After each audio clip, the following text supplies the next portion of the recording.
Très chers fidèles téléspectatrices et téléspectateurs de la télévision Uvira News TV, une télévision qui suit les autres télévisions, nous avons le plaisir d'être aujourd'hui 16e journée du mois de mars sur ce plateau avec un invité que vous allez devoir découvrir tout juste après un petit moment. L'émission reste la même, Zoom sur la société, une émission qui invite pour vous certains analystes, mais aussi certains cadres politiques. Et pour ce faire, aujourd'hui, nous recevons quelqu'un et avec lui, nous allons essayer un peu de débattre sur la question de la construction des routes Espoir, mais aussi route Mwami. Bonjour, messieurs. Bonjour messieurs les journalistes, bonjour aux téléspectateurs de la télé Uvira News TV. Merci pour l'invitation. Merci et vous êtes la bienvenue chez nous. Merci bien. Nous vous recevons aujourd'hui. Vous pouvez vous présenter s'il vous plaît? Moi c'est ingénieur Biamungu Zembezembe Jean-Pierre. Je suis ingénieur civil en bâtiment et travaux publics. Je suis homme politique du territoire d'Uvira, du Sud Kivu, de la République démocratique du Congo. Et dans l'entrepreneuriat, je suis le directeur général de l'entreprise de construction Biaz Constructions. C'est une entreprise, c'est une société anonyme à responsabilité limitée. Merci beaucoup, ingénieur Zembezembe. En tout cas, nous sommes très heureux de vous avoir ici. Mais d'entrée de jeu, monsieur ingénieur Zembezembe, nous sommes sans oublier que vous avez été pris comme quelqu'un de local pour contribuer aussi sur la réhabilitation et la construction de routes Mwami, mais aussi Espoir. Je pense qu'on ne se trompe pas l'adresse. Oui, on ne s'est pas trompé l'adresse. Le premier contrat que nous venons de signer avec le gouverneur de province de Sud Kivu, c'est sur la route Mwami d'abord. Parce que la première projection, la première phase était de la construction de la route Mwami. Première phase, en bas de la route, et la route Espoir. Mais le gouverneur de province a proposé que nous terminions d'abord. Ça, c'est sur la demande de la FEC, la Fédération des entreprises du Congo, et en collaboration avec les clubs de pétroliers, qui sont les sociétés collectrices des fonds du pétrole, la taxe que la province a cédée au Sud Kivu. Et c'est ainsi que nous allons d'abord commencer par la route Mwami, et après la route Mwami, nous allons repartir avec la route Espoir. Ça fait longtemps que la population est en train de crier pour qu'on puisse construire ces deux routes-là. Vous pensez qu'aujourd'hui, cette fois-ci, leur prière est répondue hein? Oui, vraiment la prière a été répondue. Vous avez suivi les hauts et les bas dans lesquels nous sommes passés. Il y a même les fils du terroir qui n'étaient pas d'accord que nous puissions démontrer notre expertise. Parce que ça fait longtemps qu'il y a des sociétés chinoises, il y a des sociétés étrangères qui viennent toujours ici et exécuter les travaux, mais ils ne les font pas comme il se devait. Alors, nous avions toujours eu à critiquer les travaux que les autres faisaient, vu l'expertise, nos expériences et notre savoir-faire dans ces secteurs-là.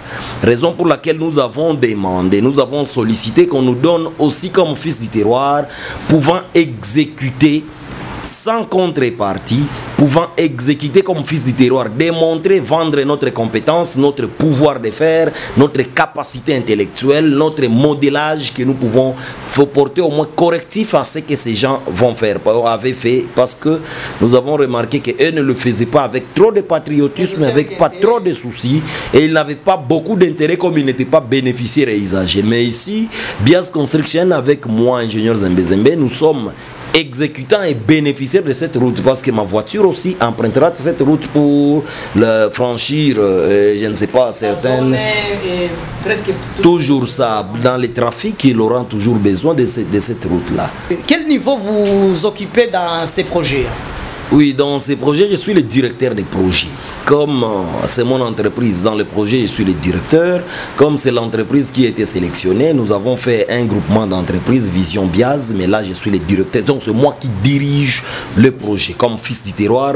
Et la population d'Uvira, toutes les sociétés civiles, toute la population d'Uvira, que nous remercions en passant, que ces projets, c'est une lutte patriotique. Ces projets, nous l'avons reçu sous la participation de tout le monde, quoi qu'il y avait les mécontents. temps, il y avait les haineux qui doutaient de notre savoir, mais nous saluons en passant la participation active de toutes les sociétés civiles pouvant obliger que ces projets, cette fois-ci, vu les mécontentements, la mauvaise exécution jadis passée par les institutions ou les associations non propriétaires, non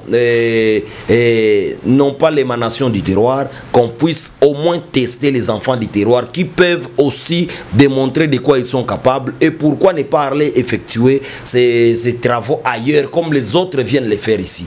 Raison pour laquelle nous saluons la bravoure de la population et nous avons fait toutes les études possibles qui nous ont été demandées, les études techniques en génie civil, les études de route, les études géotechniques, les études environnementales, les études topographiques. Donc tout arsenal qui nous a été demandé techniquement par rapport à l'exécution des travaux routiers, nous les avons effectués et nous avions présenté auprès de l'autorité compétente avec le secrétariat permanent de la validation du marché public, avec la direction provinciale de passation des marchés publics et avec les gouvernorats dont nous avons signé les contrats avec son excellence monsieur le gouverneur de province, un contrat gré à gré, vu l'urgence et l'état de la dégradation de cette route.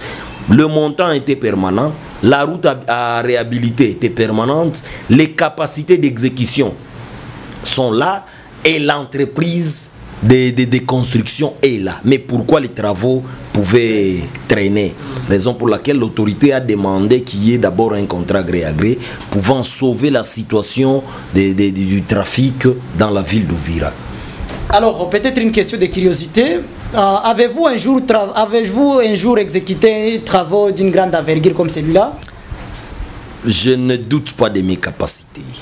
Même les travaux routiers exécutés à Bujumbura, de même posture que nous allons faire en pavé, nous les avons exécutés. Nous avons pas mal d'avenues que nous pouvons vous citer. Et dans les photos, vous pouvez nous voir comment nous étions en train de diriger comme chef de chantier.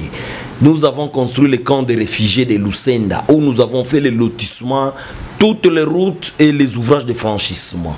Donc notre capacité, notre pouvoir de faire, notre acquisition et compétence scientifique à la matière n'est pas à douter, n'est pas à mettre en flou, en opacité. Et la route que nous devons construire, c'est dans les modèles de pavés.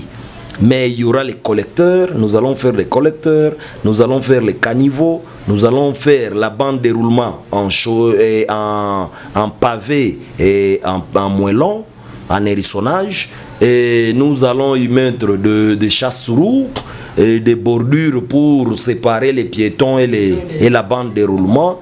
Nous allons mettre les passerelles dans chaque rue transversale de la route et nous allons mettre des amorces de 10 mètres de tous côtés, les amorces et les caniveaux de tous côtés, là où il y a des franchissements, il y a des traversées de cette route.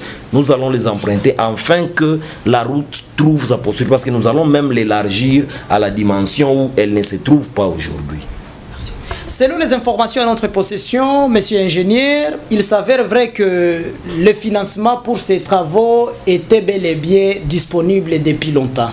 Alors selon vous, en tant qu'ingénieur et quelqu'un de plus proche des décideurs, quelle pourrait être peut-être la raison qui faisait traîner la construction de ces deux routes jusqu'à tel point qu'il faudrait qu'il y ait soulèvement de la population pour que les autorités agissent? Oui, il y avait la procédure qu'il fallait suivre, l'étude du projet, l'étude du marché, l'étude des travaux à faire, parce que nous devons d'abord soumettre au secrétariat permanent du marché public, qui pouvait aussi donner les amendements. Il faut qu'il y ait les équipes qui venaient voir le pouvoir de faire de l'entreprise, faire des rapports, transférer les dossiers au ministère et habilité au ministère attitré, ministre du budget, plan et relations avec les partenaires provincial pour études, validation. Après, le ministère envoyé à l'autorité provinciale qui est son excellence monsieur le gouverneur de province, et quant à l'autorité provinciale, transmettre les dossiers à l'étude des marchés publics à la direction provinciale du marché public pour demander une dérogation de signature du contrat. C'est à cette direction là où on doit étudier la faisabilité sur le plan technique, administratif et financier, si tout le projet rempli ou est complet, afin d'autoriser, Excellence Monsieur le Gouverneur, par une lettre qu'on appelle avis de non-objection, afin que les travaux commencent. C'était le parcours normal, la procédure normale qui avait fait que ces projets traînent un peu. Et quant au financement, le projet en soi est de 1,504,378,800 francs congolais. En dollars, c'est 778 000 $. Donc, c'est un projet... Pour la première phase ou bien toutes toutes les phases de la route Mwami 1 et 2, première phase et deuxième phase. Mais jusqu'à présent, ces montants-là n'est pas rassemblé. Mais c'est un montant progressif parce que les pétroliers ont accepté de payer ça, que je salue et je félicite en passant. Comme ils sont fils du terroir, comme le président Richa, le président de la FEC, et le président Mouchouka, le président du club des pétroliers, qui se militent, qui se donnent toujours pour l'effectivité de ces dossiers. Parce que vous savez que et vous allez remarquer récemment ici, la population d'Ouvira a même accepté la hausse du prix de l'essence, du pétrole à la pompe, parce qu'auparavant, la taxe était de 30 francs congolais par litre que la province concédait à la ville, à la FEC ou aux pétroliers. Mais actuellement, les pétroliers ont accepté de payer 60 francs par litre afin de participer à l'aménagement du terroir. Donc, tout Congolais, tout Ouvirois, tout fils du terroir qui paye la moto, qui paye le bus, qui paye le transport en commun ou privé, qui utilise le transport privé, qui emprunte la route par usage du pétrole, contribue à cet argent. Les clubs de pétroliers, la FEC, ne font que canaliser cet argent, récolter cet argent, payer ça au préalable et venir le récupérer après à la consommation du pétrole à la pompe. Mais chaque camion auparavant payait 1 200 000 francs congolais pour cette taxe par rapport à la capacité, à la quantité de citernes, mais actuellement ils ont accepté de payer 2 400 000 afin que les mouvements, les cycles monétaires soient à un taux plus élevé pour que les financements soient disponibles afin que les routes soient bien asphaltées. Et les contrats, les protocoles d'accord que la FEC a signé, le club des pétroliers a signé avec le gouverneur de province, c'est un protocole d'accord, un contrat quinquennal. Donc c'est pour 5 ans. On nous laisse cet argent pour que nous puissions construire chez nous, nous-mêmes. Alors le couac, le blocage, le genre d'un mauvais esprit qui pensait que par ignorance par les goulons d'étranglement, par ignorance de leurs fonctions, de ce qu'ils doivent faire, de leurs tâches, ils voulaient biaiser la procédure, croyant qu'ils vont bloquer la machine. Et pourtant, ce n'était pas à leur compétence de le faire. Ils ont aussi un moment où ils devaient intervenir. Raison pour laquelle il n'y avait pas de trêve, mais c'était toujours au niveau de l'étude où on devait d'abord finir toute la procédure, achever la procédure ou appuyer la procédure afin d'autoriser la signature du contrat. Merci beaucoup. Alors, peut-être une autre question. Quel sera alors le profit de la FEC, des pétroliers aussi, face à cette grande action qu'ils viennent de poser pour l'émergence de la ville d'Ouvira? Oui, merci. Comme étant fils d'Ouvira, nous avons créé un climat que nous avions appelé le cycle monétaire, le cycle des contribuables. Donc, la monnaie collectée à Ouvira doit être, les travaux seront exécutés par les fils d'Ouvira et les matériaux seront fournis par les commerçants d'Ouvira. On ne veut plus avoir les gens venant d'ailleurs venir nous fournir, pendant que les commerçants ici présents, les contribuables, sont à mesure de nous fournir tous les matériaux en qualité et en quantité voulue pour la bonne mise en œuvre et l'exécution des travaux. Raison pour laquelle nous travaillons de commun accord en collaboration avec la FEC pour la fourniture. C'est elle qui doit nous fournir les matériaux de carrière et nous on s'occupe de la technique. Donc pour les engins, les travaux, et la technicité, la main d'œuvre, c'est nous. C'est local toujours. Oui, toujours local.